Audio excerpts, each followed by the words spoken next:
Hi friends, welcome back in your dreams. ఈ movie Netflix లో తెలుగు ఆడియోలో కూడా స్ట్రీమింగ్ అవుతుంది. యానిమేటెడ్ మూవీ రివ్యూస్ కూడా మన ఛానల్ ఇస్తూనే కొంతమంది అడుగుతున్నారని తెలుగులో వచ్చిందని చూసేసా.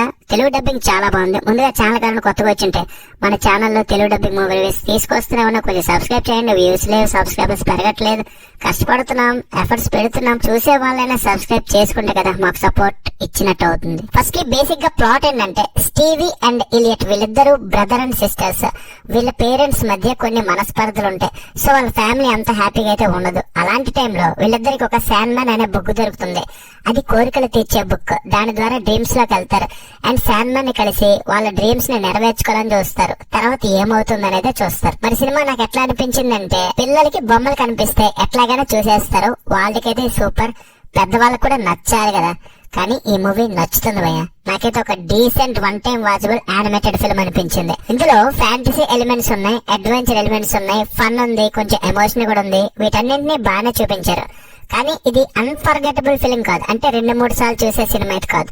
జస్ట్ ఈ టైంలో వచ్చింది, చూసేసాం, మర్చిపోయాం అన్నట్లుండే ఒక ఫిల్మ్. రన్ టైం కూడా ఫటాఫట్ జస్ట్ 1 hour 20 minutes ఉంటుంది. టైం పాస్ అయిపోద్ది. మీ ఇంట్లో పిల్లలు ఉంటే వాళ్ళకి చూపించండి, ఎంజాయ్ చేస్తారు. యానిమేటెడ్ బొమ్మల డిజైన్స్ కూడా బాగున్నాయి. మరీ కలర్ఫుల్ గా అంటే లేదు కానీ బాగున్నాయి. మిగతా టెక్నికల్ క్వాలిటీస్ కూడా. ఫస్ట్ క్యారెక్టర్స్ ఇంట్రడక్షన్ ఒక 15 minutes వరకు జస్ట్ ఒక డ్రామా ఉంటది, కొంచెం స్లో ఉంటది. దాని తర్వాత మాత్రం వీళ్ళకి ఎప్పుడైతే ఆ బుక్ దొరుకుతుందో అప్పటి నుండి మూవీ పూర్తిగా ఫ్యాంటసీ అండ్ అడ్వెంచర్ మోడ్ లోకి వెళ్తుంది. అక్కడ వచ్చే సీన్స్ బాగానే తీశారు. క్లైమాక్స్ కూడా బాగుంది. ఇందులో ఒక యానిమేటెడ్ క్యారెక్టర్ కి తెలంగాణ భాష పెట్టారు. భలే అనిపించింది నాకైతే. డ్రీమ్స్ లోకి వెళ్ళడం, మళ్ళీ రియాలిటీకి రావడం, అలాంటి కొన్ని సీన్స్ అయితే ఉన్నాయి. బాగుంది, పిల్లలు ఎంజాయ్ చేస్తారు. అడ్వెంచర్ కామెడీ ఎలిమెంట్స్ తో పాటు కొంచెం మెచ్యూర్డ్ గా పిల్లలు థింక్ చేయడం, ఒక మంచి గురించి నేర్పించే ఒక సినిమా అన్నమాట. సో ఎంజాయ్ చేస్తారని కోరుకుంటున్నా. మరి ఓవరాల్ ఈ సినిమాకి నేను ఇచ్చే రేటింగ్ ఎంతంటే 3.25 out of 5.